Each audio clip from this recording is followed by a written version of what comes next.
मैं हूं देवेंद्र कुमार और आप देख रहे हैं देवेंद्र के साथ भारत की बात। आज बात करते हैं विपक्ष जो सरकार के विरुद्ध अविश्वास प्रस्ताव लाने वाला है उसके विषय में।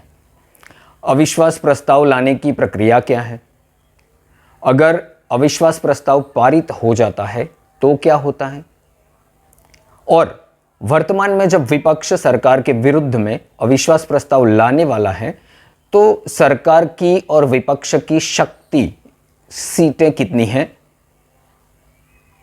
इसके बारे में आज बात करेंगे।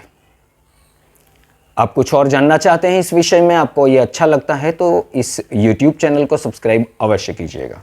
अविश्वास प्रस्ताव लाने की प्रक्रिया क्या है, तो आपको बताना चाहते हैं कि अविश्वास प्रस्ताव जो रहता है वह rule of procedure and conduct of Lok Sabha के अंतर्गत 198 नंबर के रूल के अंतर्गत कोई भी सदस्य ला सकता है।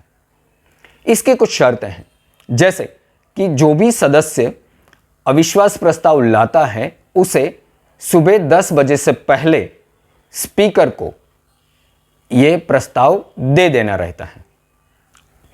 यह प्रस्ताव जो होता है वो लिखित में देना रहता है। जो सदन के अध्यक्ष रहते हैं इसे पढ़ते हैं सदन के समक्ष, हाउस के सामने इसे पढ़ते हैं। यह प्रस्ताव आगे बढ़ाने के लिए कम से कम 50 सदस्यों का समर्थन चाहिए रहता है। अध्यक्ष जो रहते हैं चर्चा की, अविश्वास प्रस्ताव के ऊपर चर्चा की तारीख की घोषणा करते हैं। यह तारीख जो रहती है अविश्वास प्रस्ताव के ऊपर चर्चा की, वो अविश्वास प्रस्ताव स्वीकार करने से लेकर 10 दिन के अंदर की रहती है और इसकी घोषणा अध्यक्ष करते हैं सदन के। अब जानते हैं कि आज जो प्रस्ताव लाने की बात चल रही है कि विपक्ष सरकार के विरुद्ध में एक अविश्वास प्रस्ताव लाएगा, तो यह अविश्वास प्रस्ताव जो है इसके लिए सदन की स्थिति क्या है। सबसे पहले हम जानते हैं कि लोकसभा में हम देखें तो कुल मिलाकर 545 सदस्य हैं। इसमें लोकसभा में एनडीए, नेशनल डेमोक्रेटिक अलायंस, इस सदस्य जो हैं कुल मिलाकर 330 से ज्यादा हैं। 545 कुल सदस्य हैं और 330 से ज्यादा N.D.A नेशनल डेमोक्रेटिक अलायंस के हैं, जो कि सत्ताधारी पार्टी है, सत्ताधारी पक्ष का अलायंस है। जबकि विपक्ष ने अपना नाम बदल दिया है। 26 पार्टियों का ये एक गुट बना हुआ है, अलायंस बना हुआ है, जिसने अपना नाम बदलकर I.N.D.I.A. रखा है, जिसे इंडिया कहते हैं, परंतु हम इसे इंडिया कहने के पक्ष में नहीं है। अब ये जो I.N.D.I.A.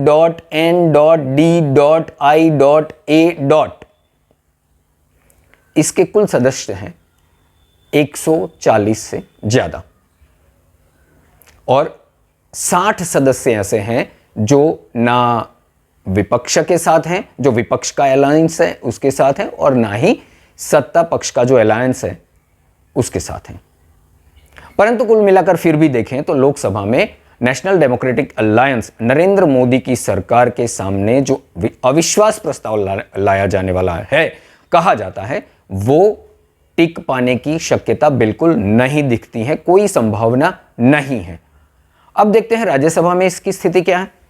राज्यसभा में कुल मिलाकर 245 सदस्य हैं और इसमें से वर्तमान स्थिति में नेशनल डेमोक्रेटिक अलायंस जो है उसके पास कुल मिलाकर 117 सदस्य हैं और जो 26 सदस्यों का विपक्ष बना हुआ है, जिसने अपना नाम I.N.D.I.A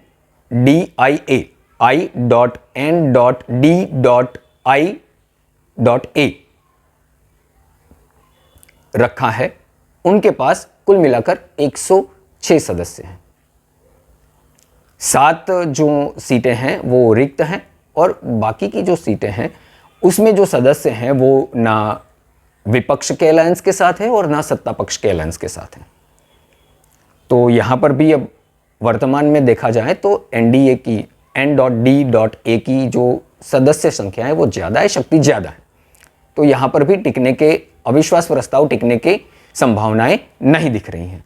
परंतु एक बात यहाँ पर हमें जाननी चाहिए कि 2019 के लोकसभा चुनाव से पहले ऐसे ही विपक्ष एक बार अविश्वास प्रस्ताव लाया था।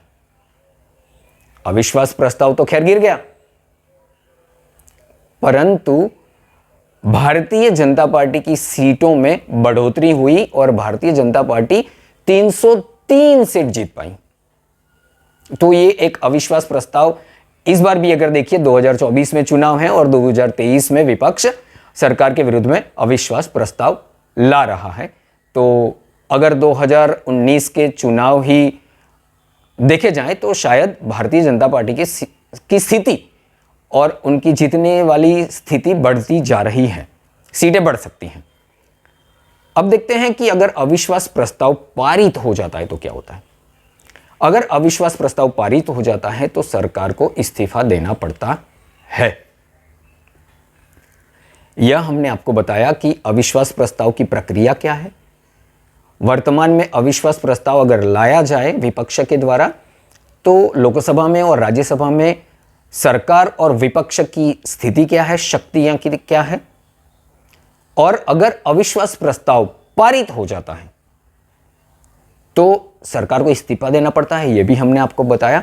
और 2018 में जब विपक्ष ने अविश्वास प्रस्ताव लाया था जो गिर गया था और भाजपा की स्थिति 2019 में और भी मजबूत हुई थी, और आज जो स्थिति है उसमें भी ये अविश्वास प्रस्ताव गिरने के चांसेस ज़्यादा हैं।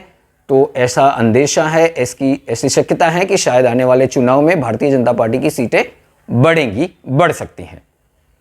तो आप देख रहे थे देवेंद्र के साथ भारत की बात। धन्यवाद।